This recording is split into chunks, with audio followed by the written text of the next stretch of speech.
السلام علیکم ورحمۃ اللہ وبرکاتہ۔ بسم اللہ والصلاۃ والسلام علی رسول اللہ نبینا محمد وعلی آلہ وصحبہ ومن والاه۔ معزز ناظرین کرام، سحری اور افطاری کے مسائل کتاب احکام رمضان کے سلسلہ وار دروس میں چل رہے تھے۔ باب نمبر 35 تک، چیپٹر نمبر 35 تک ہم لوگ پہنچ گئے ہیں۔ سحری اور افطار کے وقت میں شک۔ اگر کسی کو سحری کرنے کے وقت میں شک ہوتا ہے، طلوع فجر ہوا کہ نہیں ہوا، سحری کا وقت ختم ہوا کہ نہیں ہوا، کہیں فجر تو نہیں داخل ہو گیا، یا افطاری کے وقت میں شک ہوتا ہے، تو اس کے لیے کیا کرنا ہے؟ اس کو یہ بڑا مسئلہ ہے۔ سحری سے رکنے اور افطار کرنے کے لیے یقینی علم ضروری ہے۔ یہ پوائنٹ ہمیشہ یاد رکھیے۔ سحری سے رکنے کے لیے ہمیں یقین ہونا چاہیے کہ رات ختم ہو چکی ہے، صبح صادق طلوع ہو چکی ہے۔ افطار کے لیے بھی ضروری ہے کہ ہم افطار اسی صورت میں کریں گے جب ہمیں یقین ہو جائے کہ سورج غروب ہو چکا ہے اور رات شروع ہو چکی ہے۔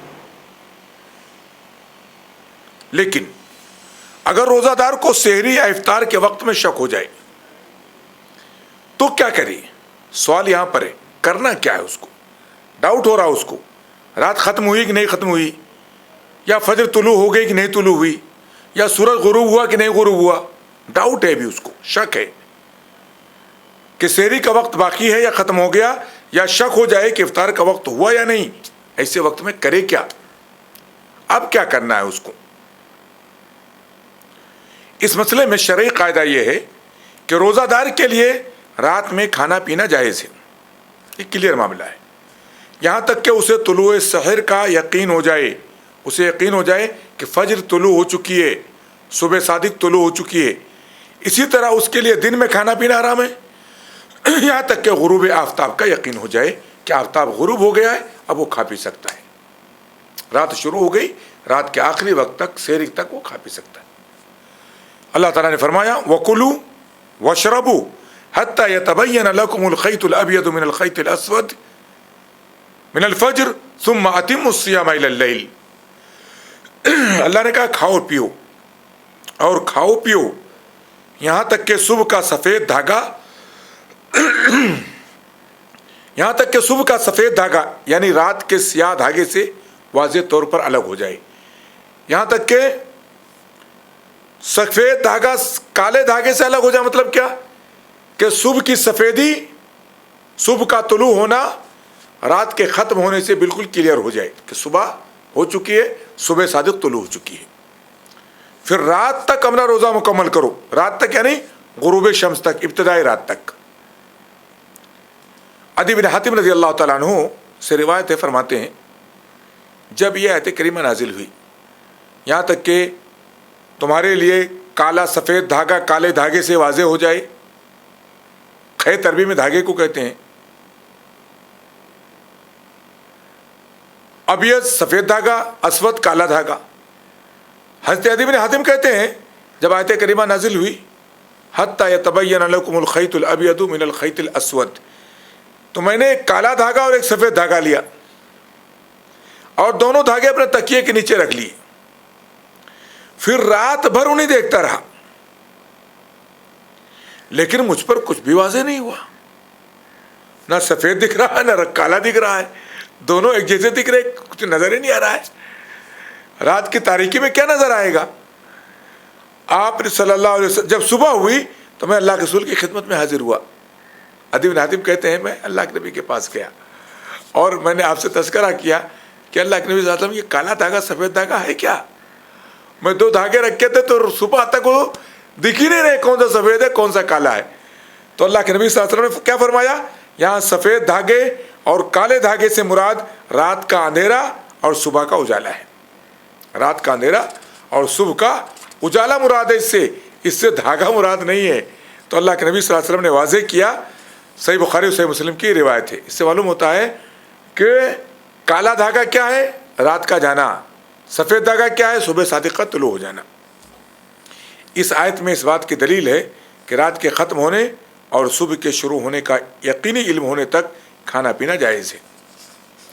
مسلم بن صبح فرماتے ہیں کہ ایک شخص نے عبداللہ بن عباس سے کہا, ہمارے پاس سوال کیا ہے, دھیان رکھیے گا, سوال کیا ہے, اگر کسی آدمی کو شک ہو رہا ہے سحری کے ٹائم میں, افطاری کے ٹائم میں, تو کیا کرے گا؟ مسلم بن صبح فرماتے ہیں ایک شخص نے عبداللہ بن عباس سے کہا کہ اگر مجھے فجر کا وقت شروع ہو جانے میں شک ہو جائے اور میں روزہ رکھنا چاہتا ہوں تو اس بارے میں آپ کیا فرماتے ہیں؟ عبداللہ بن عباس رضی اللہ تعالیٰ عنہما نے فرمایا جب تک شک باقی ہے کھاؤ پیو, یہاں تک کہ تمہیں صبح ہو جانے میں کچھ بھی شک باقی نہ رہے, تمہیں یقین ہو جائے کہ ہاں صبح طلوع ہو چکی ہے, تب کھانا پینا بند کر دو. یہ روایت مصنف ابن ابی شیبہ کی ہے, مصنف عبدالرزاق کی ہے. شیخ ابن باز رحمہ اللہ فرماتے ہیں جب تک صبح ہونے میں شک باقی رہے, لوگوں کے لیے ڈاؤٹ رہے کہ صبح طلوع ہوئی نہیں ہوئی, صبح طلوع ہوئی نہیں ہوئی, یا ابھی رات ہی کا حصہ چل رہا ہے, لوگوں کے لیے کھانا پینا جائز ہے یہاں تک کہ صبح بالکل واضح ہو جائے. شیخ ابن عثیمین رحمۃ اللہ علیہ فرماتے ہیں جب تک یقین نہ ہو کہ فجر کا وقت شروع ہو گیا ہے تب تک آدمی کے لیے کھانے کی گنجائش ہے, یعنی سحری کھانے کی گنجائش ہے. جب تک وہ شک میں ہے, ڈاؤٹ میں ہے, اس کے لیے کھانے پینے کی گنجائش ہے, یہاں تک کہ اسے فجر کے طلوع ہونے کا یا صبح صادق ہو جانے کا یقین ہو جائے. معلوم ہوا کہ سحری میں اگر ہمیں ڈاؤٹ ہوتا ہے تو ہمیں کرنا کیا ہے؟ ڈاؤٹ پر نہیں اپنے سحری کو روکنا ہے جب تک ہمیں یقین نہ ہو جائے. اور آج کل مسائل حل ہیں بہت سے, ہمارے پاس ٹائم ٹیبل ڈیلی کے رہتے ہیں شمسی اعتبار سے, اور اس میں رہتا ہے کہ کس دن کی صبح کب طلوع ہو رہی ہے. ان اوقات کو اپنے دھیان میں رکھیں اور اس کے حساب سے اپنی سحری کو انجام دیا کریں. لا علمی میں سحری یا افطار کر لینا, اگر کوئی لا علمی میں سحری کر لیا اور پتہ لگا کہ اذان ہو چکی تھی, صبح صادق طلوع ہو چکی تھی, یا افطاری کر لی پتہ لگا ابھی سورج تو باقی ہے, تب کیا کرے گا؟ آئیے جانتے ہیں. یہاں ایک سوال اور پیدا ہوتا ہے کہ اگر یہ کہ آدمی لا علمی یا غلط فہمی کی بنا پر سحری کا وقت ختم ہو جانے کے بعد بھی کھا پی لے تو اس کا کیا حکم ہے؟ شیخ ابن عثیمین رحمۃ اللہ علیہ فرماتے ہیں مثلا انسان اس گمان میں کھائے پیے, یہ سوچ کر کے کھائے پیے کہ ابھی فجر کا وقت شروع نہیں ہوا, اٹھا دیکھ رہا ہے ابھی فجر کا وقت شروع نہیں ہوا, اسے لگا ایسا فجر کا وقت شروع نہیں ہوا ہے, اذان نہیں ہوئی ہے, لیکن بعد میں اسے معلوم ہوا کہ فجر ہو چکی تھی, جب میں نے کھانا کھایا ہے, جب میں نے پانی پیا ہے, فجر شروع ہو چکی تھی, جماعت کھڑی تھی مسجد میں, نہ اذان کب کی ہو چکی تھی, اسے بعد میں پتہ لگے تو اس پر کوئی قضا نہیں ہے. اور مثلا کسی علاقے میں اذان کی آواز نہیں پہنچتی ہے, آسمان ابر آلود رہتا ہے, بدلیاں رہتی ہیں آسمان پر, پتہ نہیں چلتا ہے سمتوں کا, سورج کی کیا بولتے ہیں صبح کے پھوٹنے کا, اجالا ہونے کا کچھ پتہ نہیں چلتا ہے, اور وہ سمجھے کہ سورج غروب ہو گیا دن میں جب روزہ کھولنا ہے, افطار کرنا ہے, اسے لگا سورج غروب ہو گیا اور افطار کر لی, لیکن بعد میں پتہ چلے کہ سورج غروب نہیں ہوا تھا تو اس پر بھی کوئی قضا نہیں ہے, اس لیے کہ وہ لا علم تھا. کیا تھا وہ؟ لا علمی میں اس نے ایسا کیا ہے, اس پر بھی کوئی قضا نہیں ہے. سحری بھی تاخیر سے کی, لا علمی میں قضا نہیں ہے, افطاری میں جلدی کر لی, افطاری کے بعد پتہ لگا سورج ابھی دکھائی پڑ رہا ہے, اس پر بھی کوئی قضا نہیں ہے. شیخ ابن عثیمین رحمۃ اللہ علیہ کہتے ہیں اس باب میں صحیح بخاری میں ایک مرفوع حدیث بھی آئی ہے. اسماء بنت ابی بکر رضی اللہ تعالی عنہا سے روایت ہے کہ ایک مرتبہ نبی کریم صلی اللہ علیہ وسلم کے زمانے میں آسمان پر بدلی چھا گئی. ہم نے جب روزہ افطار کر لیا تو سورج نکل آیا, بدلی ہٹ گئی, سورج پھر نکل آیا. اس پر ہشام جو راوی حدیث ہیں سے کہا گیا کیا انہیں اس روزے کی قضا کا حکم ہوا تھا؟ تو انہوں نے فرمایا قضا کے سوا اور چارہ ہی کیا تھا. یہ کس نے کہا ہے؟ ہشام نے کہا ہے. اور معمر نے کہا کہ میں نے ہشام سے یوں سنا، مجھے معلوم نہیں کہ ان لوگوں نے قضا کی تھی یا نہیں کی تھی۔ گویا اس روایت میں قضا کا تذکرہ بالکل نہیں ہے، اور یہ بھی نہیں ہے کہ اللہ کے رسول نے سب کو قضا کا حکم دیا ہو، بلکہ یہ ہے کہ بدلی کی وجہ سے انہوں نے وقت سے پہلے افطار کر لیا تھا، اور بدلی ہونے کے چھٹنے کے بعد پتہ لگا ابھی سورج باقی تھا۔ صحیح بخاری کی روایت ہے۔ اس حدیث کو روایت کر کے امام ابن خزیمہ رحمۃ اللہ علیہ فرماتے ہیں، اس حدیث میں اس بات کا ذکر نہیں ہے کہ انہیں قضا کا حکم دیا گیا اور قضا کے سوا اور چارہ ہی کیا تھا۔ یہ جملہ راوی حدیث ہشام کا ہے، جو حدیث روایت کرتے ہیں ان کا جملہ ہے۔ یہ جملہ حدیث کا حصہ نہیں ہے، اور اگر انہوں نے روزہ افطار کر لیا اور ان کے نزدیک سورج ڈوب گیا تھا، پھر واضح ہوا بعد میں کہ سورج نہیں ڈوبا تھا، تو میرے نزدیک اس سے یہ بات بھی واضح نہیں ہوتی کہ ان پر اس روزے کی قضا لازم ہو۔ اس سے ضروری نہیں ہوتا۔ ابن خزیمہ رحمہ اللہ کہتے ہیں اس سے لازم نہیں آتا ہے کہ روزے کی قضا ان کو کرنی پڑے گی۔ ابن حجر رحمۃ اللہ علیہ فرماتے ہیں، حدیث اسما میں جو بھی بیان کی گئی کہ وقت سے پہلے صحابہ نے اور اللہ کے نبی صلی اللہ علیہ وسلم نے افطار کر لیا تھا، حدیث اسما میں نہ قضا کا اس بات مروی ہے اور نہ ہی اس کی نفی ہے۔ اس حدیث میں ایک واقعہ ذکر کیا گیا، بس آپ اس حدیث سے دلیل نہیں بنا سکتے ہیں کہ آپ کو قضا کرنا پڑے گا۔ اس حدیث سے آپ یہ بھی دلیل نہیں بنا سکتے ہیں کہ آپ کو قضا نہیں کرنا پڑے گا۔ مزید فرماتے ہیں، اس مسئلے میں اختلاف ہے، جمہور اسی طرف گئے ہیں کہ اس روزے کی قضا واجب ہے، اور مجاہد اور حسن بصری سے قضا نہ کرنے کا قول بھی مروی ہے۔ یہی قول امام اسحاق بن راہویہ کا ہے۔ امام احمد سے بھی ایک روایت میں یہی مروی ہے۔ امام ابن خزیمہ نے بھی اسی کو اختیار کیا ہے۔ گویا سلف کی دو جماعتیں ہیں، کچھ لوگ کہتے ہیں قضا کر لے بہتر ہے، اور کچھ لوگ کہتے ہیں اس کو قضا نہیں کرنا پڑے گا۔ حدیث اسما کے بارے میں شیخ ابن عثیمین رحمۃ اللہ علیہ کی رائے ہے، فرماتے ہیں اگر قضا واجب ہوتی تو اللہ کے رسول صلی اللہ علیہ وسلم اسے ضرور بیان کر دیتے، اس لیے اللہ تعالیٰ نے آپ ہی کے ذریعے دین کو مکمل کر دیا ہے۔ اگر آپ صلی اللہ علیہ وسلم اور اگر اللہ کے نبی صلی اللہ علیہ وسلم اسے بیان کرتے تو صحابہ اسے ضرور نقل کرتے، اس لیے کہ اللہ تعالیٰ نے اس دین کی حفاظت کا ذمہ لیا ہے۔ پر جب صحابہ نے اسے نقل نہیں کیا تو معلوم ہوا کہ قضا واجب نہیں۔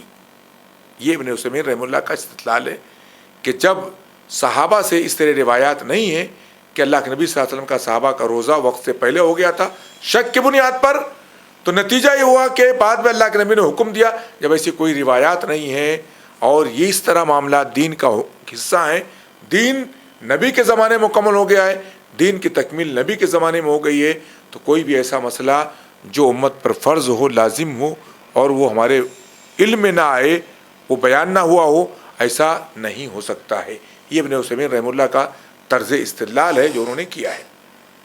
اس حدیث سے معلوم ہوتا ہے قطعی طور پر قطعی علم نہ ہونے کی وجہ سے، یقینی علم نہ ہونے کی صورت میں آدمی ظن غالب کی بنا پر، یعنی اس کو گمان گزرا، سحری کر لیتا ہے وہ یا افطار کر لیتا ہے، بعد میں پتہ چلتا ہے کہ اس سے غلطی ہوئی ہے، یعنی سحری فجر کا وقت شروع ہونے کے بعد ہو گئی یا افطاری سورج ڈوبنے سے پہلے ہو گئی، تو ایسی صورت میں اس پر نہ گناہ ہے نہ ہی قضا ہے۔ یہ شیخ ابن عثیمین، شیخ اللہ بھائی کیا بولتے ہیں، محدث ابن خزیمہ رحمۃ اللہ علیہ وغیرہ کی کیا بولتے ہیں اقوال، یا امام احمد کے اقوال کی روشنی میں یہ بات کہی گئی ہے، جبکہ ابن حجر رحمہ اللہ نے جمہور کا قول نقل کیا ہے کہ ایسے آدمی پر قضا کرنی ضروری ہے۔ لیکن اس کا یہ مطلب نہیں کہ آدمی اس معاملے میں لاپرواہی برتے، بلکہ ہر شخص پر لازم ہے کہ وہ اپنے روزے کی حفاظت کی خاطر ممکن حد تک تحقیق اور احتیاط سے کام لیتا رہے۔ ہر آدمی پر لازم ہے، روزہ ہے، فریضہ ہے، اس کا ایک لمٹ ہے، اس کا ایک ٹائم ہے، کب شروع ہوگا کب ختم ہوگا، اس کی حفاظت کی ذمہ داری ہماری ہے۔ اگر کبھی اس طرح ڈاؤٹ فل معاملے میں ہم چلے جاتے ہیں، کبھی غلطی ہو جاتی ہے، تو اس پر بعض علماء کہتے ہیں قضا و کفارہ قضا نہیں ہے، اور بعض لوگ کہتے ہیں قضا کر لے تو بہتر ہے، اور اس پر قضا لازم ہے بعض لوگوں کے قول کے مطابق۔ آخری مسئلہ اس باب کا ہم دیکھیں گے، اگر افطار کے بعد ہوائی جہاز میں سورج دکھائی دے. یہ مسئلہ ہوتا ہے. آپ جو ہے آپ کا جہاز ٹیک آف کر رہا تھا, ممبئی سے آپ نکل رہے تھے, نیچے آپ ہیں, ممبئی کے حساب سے سورج غروب ہو چکا ہے, عین لینڈنگ آپ کا جو ہے ٹیک آف کے ٹائم آپ نے افطاری کر لی, کیونکہ ممبئی کے حساب سے سورج غروب ہو چکا ہے. فوراً آپ کا جہاز رن وے پر دوڑا اور اڑ گیا, ٹیک آف کر گیا. اوپر جانے کے بعد آپ دیکھ رہے ہیں سورج تو دکھائی پڑ رہا ہے بھی. اب آپ کیا کریں گے؟ آپ نے ممبئی کے حساب سے نیچے رن وے پر تھے تو آپ کا افطاری کا ٹائم ہو چکا تھا, آپ نے افطاری کر لی, لیکن آپ فضا میں اوپر جا رہے ہیں آسمان کی بلندی کی طرف, آپ کو سورج دکھائی پڑ رہا ہے. ایسی صورت میں کیا کرنا؟ کیا آپ کا روزہ بیکار ہو جائے گا؟ یا بھی سورج آپ کو دکھائی پڑ رہا ہے, آپ نے افطار تو کر لی تھی, ایک کھجور کھا کر کے گھونٹ پانی آپ نے پی لیا تھا, ٹیک آف کرنے کے بعد آپ کچھ کھائیں گے پیئیں گے نہیں جب تک سورج غروب نہ ہو جائے. ایسا ضروری ہے؟ یہ ایک مسئلہ ہے جو یقینی طور پر ہوتے رہتا ہے, خاص طور پر فضائی سفر کرنے والوں کے ساتھ, خاص طور پر ان لوگوں کے ساتھ جو عین افطار کے ٹائم ٹیک آف کرتے ہیں. یہاں ایک مسئلہ یہ بھی ہے کہ اگر ایک شخص غروب آفتاب کے بعد افطار کر کے ہوائی جہاز میں سوار ہو, یا ہوائی جہاز میں سوار تھا اور بالکل ٹیک آف کا ٹائم تھا, ہوائی جہاز اڑنے کا ٹائم تھا, اور اس نے جہاز ہی میں افطار کر لیا اس شہر کے اعتبار سے, اور پرواز کے بعد دوبارہ سورج دکھائی دیا, وہ اوپر گیا فضا میں گیا تو اس کو سورج دکھائی پڑ رہا ہے, تو کرے کیا؟ وہ کیا دل میں سوچے گا؟ روزہ تو میرا بیکار ہو گیا, جبکہ اس نے ٹائم پر افطار کیا تھا. یا پھر اسے غروب آفتاب تک کھانے پینے سے رک جانا چاہیے؟ کیا یہ ایسا کرنا چاہیے؟ شیخ ابن عثیمین رحمۃ اللہ علیہ فرماتے ہیں ایسے شخص کے لیے کھانے پینے سے رکنا لازم نہیں ہے, اس لیے کہ اس نے شرعی دلیل یعنی غروب شمس کی بنا پر افطار کی تھی, اور اس کی دلیل نبی کریم صلی اللہ علیہ وسلم کا فرمان ہے جب یہاں سے رات آئے یعنی مغرب کی طرف سے اور وہاں سے دن چلا جائے اور روزہ دار افطار کر لے, پس اس بنیاد پر اسے آسمان میں سورج دکھائی دے تو کھانے پینے سے مزید رکے رہنا لازم نہیں ہے. اللہ کے نبی نے کہا سورج آپ کا غروب ہو چکا تھا, آپ زمین پر تھے, سورج غروب ہو چکا تھا, اہل بلد کا ٹائم ہو گیا تھا افطار کرنے کا, آپ نے بھی ان کے ساتھ افطار کر لیا ہے, اب آپ فضا میں اڑ رہے ہیں اور آپ کو سورج دکھائی پڑ رہا ہے تو آپ اس کے مکلف نہیں ہیں. آپ اس سورج کے دکھنے کے بعد بھی کھا پی سکتے ہیں, آپ کا روزہ نیچے مکمل ہو گیا ہے. یہ ابن عثیمین رحمۃ اللہ علیہ کا کہنا ہے. فرماتے ہیں ایسے شخص کے لیے کھانے پینے سے رکے رہنا لازم نہیں ہے, گرچہ سورج دکھ رہا ہے, یعنی رکے گا نہیں. اب اس نے روزہ نیچے کھول لیا ہے, اوپر سورج دکھنے کے بعد بھی کیا کرے گا؟ وہ اپنے کھانے پینے کا عمل جاری رکھے گا, اس لیے کہ جب سورج غروب ہو گیا تو اس کا دن مکمل ہو گیا اور اس نے شرعی دلیل کے مطابق روزہ افطار کر لیا ہے. اور جو عمل انسانی شرعی دلیل کے مقتضا کے مطابق مکمل کر لے اسے اعادہ کا حکم نہیں دیا جا سکتا ہے. شرعی دلیل کے اعتبار سے سورج غروب ہو چکا تھا, وہ زمین پر تھا, اہل بلد کا ٹائم ہو چکا تھا, شہر والوں کا ٹائم افطار کا ہو چکا تھا, اس نے افطار کر لیا, افطار کرنے کے بعد اس کا وہ روزہ مکمل ہو چکا. اگر وہ اٹھ کر کے اوپر اب اور فلائٹ سے وہ سورج دیکھ رہا ہے تو وہ اپنا کھانا پینا جاری رکھے گا, اس کے لیے وہ حکم رات ہی کا ہوگا, اس کا روزہ نیچے زمین پر مکمل ہو چکا ہے, اور اس سے کوئی فرق نہیں پڑے گا کہ وہ سورج اس کو دکھ رہا ہے اور اس کو دن نظر آ رہا ہے, اس سے کوئی فرق اس کو انشاءاللہ نہیں پڑے گا, اور اس کا روزہ بھی مکمل مانا جائے گا. یہ چند مسائل تھے. اگر ہم جو ہے شک کے وقت میں سحری میں یا افطار میں شک میں پڑ جائیں تو کیا کرنا ہے؟ ہم نے دیکھا کہ سحری اور افطار میں ہمیں علم یقینی ضروری ہے, اور ہم نے ساتھ ہی ساتھ یہ بھی معلوم کیا کہ کہ لا علمی میں اگر کوئی سحری یا افطاری کر لیتا ہے تو روزے کی قضا اس پر لازم نہیں ہے. بعض علماء کے قول کے مطابق اور جمہور کے قول کے مطابق روزے کی قضا اس کو کرنی ہوگی اگر اس طرح ہو گیا ہے تو. اور اگر جو ہے افطار کے بعد ہوائی جہاز میں سورج دکھائی پڑ جائے، نیچے اس نے افطار کیا، ہوائی جہاز سے فوراً سفر شروع کر دیا اور اوپر جا کر کے سورج دیکھ رہا ہے تو اس کا روزہ مکمل مانا جائے گا اور اس کو کسی شک میں نہیں پڑنا چاہیے. اس نے شرعی اعتبار سے اپنا روزہ زمین پر مکمل کر لیا تھا. یہ چند باتیں تھیں جو ہمارے سامنے آئیں. بقیہ مسائل انشاءاللہ آتے رہیں گے. اللہ تعالیٰ ہمیں علم نافع عطا فرمائے. وصلی اللہ علیہ نبینا محمد وعلی آلہ وصحبہ وسلم. والسلام علیکم ورحمۃ اللہ وبرکاتہ.